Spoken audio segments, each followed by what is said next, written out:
beaucoup de souvenirs et surtout la certitude que ce pays est fondamentalement un pays démocratique, avec des citoyens qui sont épris de liberté, de justice et de transparence. Le 21 juin, puisque c'est du 21 juin qu'il s'agit exactement, ce qui m'avait amené à être sur le devanture de l'Assemblée nationale et à m'attacher aux grilles, c'était simplement cette volonté de restituer au peuple souverain l'entièreté de ses prérogatives et éviter qu'un problème d'envergure nationale ne soit cantonné dans la sphère étriquée d'un rapport entre l'opposition et le pouvoir. Il était question du devenir de la nation, de nos choix démocratiques, de l'impérieuse nécessité de respecter nos lois, surtout la charte fondamentale de notre pays.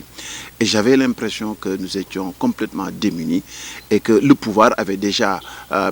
fait main basse sur le pouvoir institutionnel, l'Assemblée nationale et le Conseil constitutionnel. Il ne nous restait que le pouvoir populaire et les Sénégalais, dans leur intelligence et surtout leur amour pour la démocratie et l'état de droit, nous ont donné le là et ils sont venus massivement le 23 juin devant les grilles de l'Assemblée nationale, ce qui aujourd'hui a marqué à lettres d'or dans les annales de l'histoire politique de notre pays. Vous savez, moi j'avais l'intime conviction que si je laissais les choses continuer en l'état,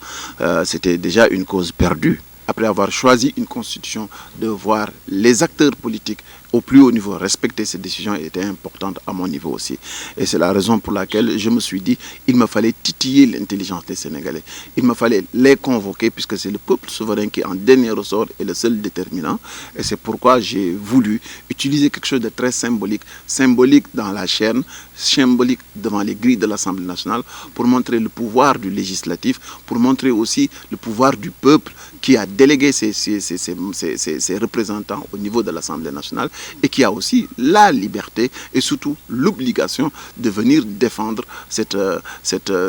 mission qu'il a confiée à des citoyens, surtout lorsque nous sentons que dans les lois ou la situation politique de l'époque, il était des choses qui n'étaient pas du tout conformes avec les engagements du Sénégal. Évidemment, beaucoup de choses ont changé parce que, vous savez, ce qui a le combat du 21, 22, 23 juin, aujourd'hui, plus personne ne peut l'oublier. En termes de lutte démocratique, ça rentre dans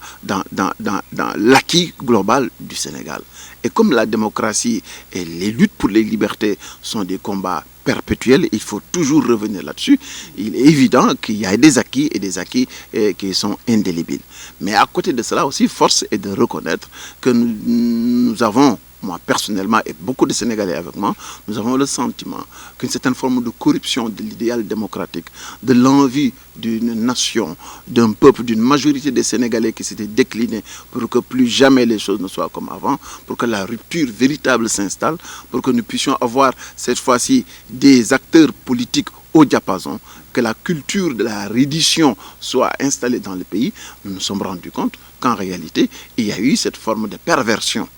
de cet idéal-là et nous nous sommes rendus compte finalement et à notre corps défendant et malheureusement nous avons constaté avec beaucoup de tristesse et parfois même de la rage que la reddition des comptes n'a pas été au rendez-vous, que la transparence qui était la toile de fond de la revendication populaire n'est pas encore en rendez-vous et que le fait de se soucier du citoyen sénégalais, de mobiliser les ressources nationales vers les priorités de ce pays, cela encore, il y a encore beaucoup de travail à faire à ce niveau. Voici le résultat. Et en conclusion, nous pouvons simplement dire que lorsque nous avons des acquis du genre, du type de ce que nous avions eu le 23 juin, le peuple ne doit pas retourner dans leur maison ou dans les maisons et croiser les bras. Il nous faut maintenant comprendre que chaque acquis, nous devons l'encadrer, nous devons le protéger, nous devons veiller à ce que les acquis qui ont été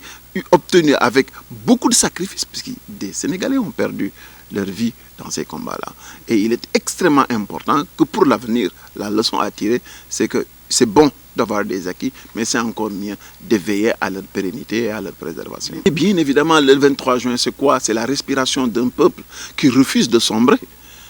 Et il est légitime que chaque fois au cours de l'histoire,